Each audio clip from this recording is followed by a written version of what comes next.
ሰላም ሰላም፣ ውድና የተከበራችሁ የሙይ ሰዎች እንኳን ደህና መጣችሁ። በያላችሁበት ዓለም ዳርቻ ሰላማችሁ ብዝት ትርፍርፍ ይበልልኝ። በዓል በሰላም በደስታ በፍቅር እንዳሳልፋችሁ አልጠራጠርም። እንግዲህ ዛሬ ደግሞ ጨረቃዎቻችን እንደምታዩት ከእናታችን ጋር ከሙሽዬ ጋር ደስ የሚል በቃ ከምርቃት ጀምሮ ወይ ድባቡ እንዴት ደስ እንደሚል መቤቴን ደስ እያለኝ ነው ያየሁት። ሲመረቁ እግዚአብሔርን እንደ ደስ እንደሚልና እንዳያችሁት እንግዲህ ቅምጥሌ ነች ለባሏ ማስባ ለሷም ለኛ ማስባ ማለት በቃ በአንድ ላይ እንደዚህ ደስ ብሎ እንድናሳልፍ ብላ እንግዲህ እንዳያችሁት የበዓል ልብስ ነው እንግዲህ ለብሩኬም ስጦታ የሰጠችው ማለት ነው። ባዶ እጄን አይደለም የምትወጣለች እና እንግዲህ ስጦታ እንዳያችሁ ሰጣለች ማለት ነው። ሙሽዬ ለምንድን ብቻሽን የመጣሽው ስትላት ሙሽዬና ቅምጥሌ በነገራችሁ ላይ የምርም ልጅ ነው የምትመስሉት እኮ ቅምጥሌ እንደ ልጇ ነው የምታየኝ ደስ ይላታል እያለች ነበረና ኦልሬዲ ልጅና እናት ነው የምትመስሉት። እናትና ልጅ ነው የሚባለው። አሁን እንደዛ ነው ትመስሉና ብሩኬ ደግሞ ዛሬ እየቀና ነበር። የልጅ ልጅ ካገኘሽ በኋላ ፍቅርሽ ለኔ ቀንሷል እያለ ነበር። ሙሽዬ ደግሞ አይ ክሱ በኋላ ነው የመጣው ብላ ሸውዳህ ነው። ግን ብሩኬ የምር እናቶቻችን ማለት ነው እኛ ቤትም እንደዚህ ነው። የልጅ ልጆቻቸው ጋር ያዳላሉ። ለምን መሰላችሁ? የልጅ ልጅ ምንድን ነው የሚባለው? ከአያት ጋር ያደገ ልጅ ቀበጥ ነው የሚባለው። ለዛ ነው እና አውቄ ነው። እናቶች እኮ ልባቸው ብዙ ነው ማለት ትልቅ ልብ ነው ያላቸው። ብዙ ሰው ነው የሚወዱት ልጆቻቸውን፣ የልጅ ልጆቻቸውን ምናምን ኤቭሪቲንግን መውደድ ይችላሉ። እና እንደ እናቶች አይነት ልብ ይስጠን። እውነት ለመናገር የእናት ልብ ማግኘት ከባድ ነገር ነው። እና እንግዲህ እንዳያችሁ ደስ ይል ነበረ። ብሩኬ ደክሞታል። በዓል ላይ ወንዶችም ሴቶችም ይደክማሉ። ስራ ነው፣ ቢዚ ነው የምትሆኑት። ይበላል ይሰራል ነው እና ደግሞ የሌለ በጣም ደስ የሚል እንዴት ብዬ ልንገራችሁ። ብሩኬ ልክ ላይቭ ሆኖ እያስተላለፈ እንደሆነ አድርጋችሁ አስቡት። በየደቂቃው ቪዲዮዎቹ ፖስት እያደረገልን ነበር ከየት እስከ የት እንደደረሰ። መጨረሻ ላይ ነው እንግዲህ ወደኛ አሁን በቃ የእኛ ሰዓት ነው ብሎ መጨረሻ ላይ ፖስት ያደረገልን። ቅምጥሌ ደግሞ ገብታ የኔ ጀግና ብላ ስትኮምትለት እሱ ደግሞ ብሎ ሳማርቋት ሲልክላት ደስ እንዳለኝና ጀግና ሴት ስትኖረው ወንድ ልጅ ማለት ነው ከአንድ ጀግና ወንድ ጀርባ ጀግና ሴት አለች ይባላል።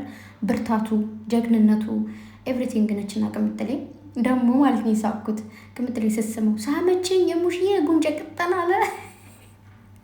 ወይኔ ግዴ ፈላና ከዛ በቃ እንደዛ ከሆነ መብላ ጨምራ ደግሞ ሳመችው። ብቻ ግን ደግሞ ካሜራማን አሳዘነኝ። እየተኛ ነው እያሉት ነበረ መሀል ላይ ማለት ነው። ምክንያቱም ጧት ተነስተው ነው ቀረጻ ምናምን እንትን ሲሉ የነበረው እና በፍፄ ቤትም ተለቋል። በነገራችሁ ላይ በቲክቶክ ተቆራርጦ ሲለቀቅ የዋለው በዚህም ተለቋል። እንዲሁም ደግሞ ያሉትን ነገሮች ማለት ስለ ነገሮቹ ሲያብራሩም ነበር። ገብታችሁ ዩሸር አድርጌላችኋለሁ ማለት ነው።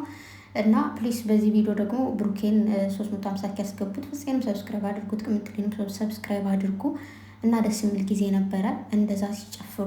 ቅምጥሌ እንግዲህ ተቀጥታለች። ምክንያቱም ባለፈው ስለ ወጥ እያወሩ ነበር፣ ስለ ድሮ ወጥና ያ ነገር እንዳላወጣ ወይ ደግሞ ከጨፈርሽ አላወጣ ማለት ቅምጥሌ ጨፈረች ማለት ነው። ከዛ ሁላቸውም እየቀወጡት ነበረ።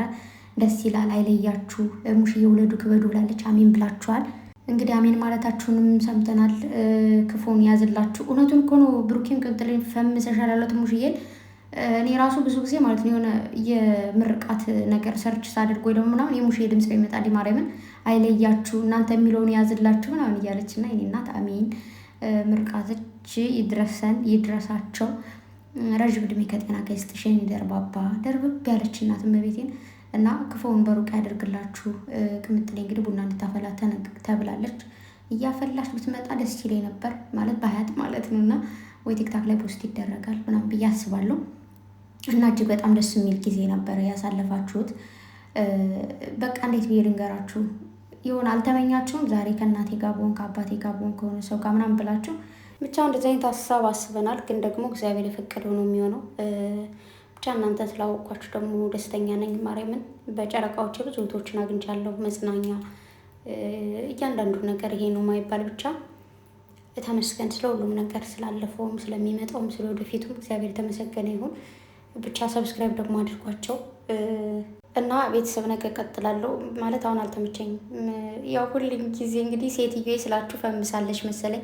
የምሬን ነውና ነገ እቀጥላለሁ ስለ አንዳንዱ ነገር ብቻ ግን ሰብስክራይብ አድርጓቸው እየገባችሁ ማለት ነው። ፕሊስ አበረታቷቸው። ይህንን ፍቅር የሆነ ነገር አምጥቶ ቅምጥሌ ያታችኋታል እኮ ልትልት ስትል እንደዚህ ስትሽከረከር ምናምን የኔ ወርቅ በጣም እኮ የምታምሩ የምሬን ነው። የኔን ጀግና ባል ይዤላችሁ እመጣለሁ። የኔን ቀብራራ አልኳቸው አልችዛልን ከተፋለች ማለት ነው። እና ሁልጊዜም ቢሆን አብራችሁ እንደዚህ በዓል ሲሆን በተለይ ደስተኛ ባትሆኑ ደስተኛ ለመሆን ወይ ደግሞ ደስተኛ ሆናችሁ አሳልፉ እያለች ነበር ቅምጥሌን። እውነቷን አንዳንዴ ምንም ነገር በውስጣችሁ ቢኖር ቻል አድርጋችሁ መዋል ነው እንግዲህ ምንም ማድረግ ስለማይቻል ማለት ነው። አለመዋል ቢቻልም አለመዋል ስለማይቻል መቻል ነው። በተረፈ ደህና ደሩልኝ። የነገ ሰው ይበለን። ቻው ቻው።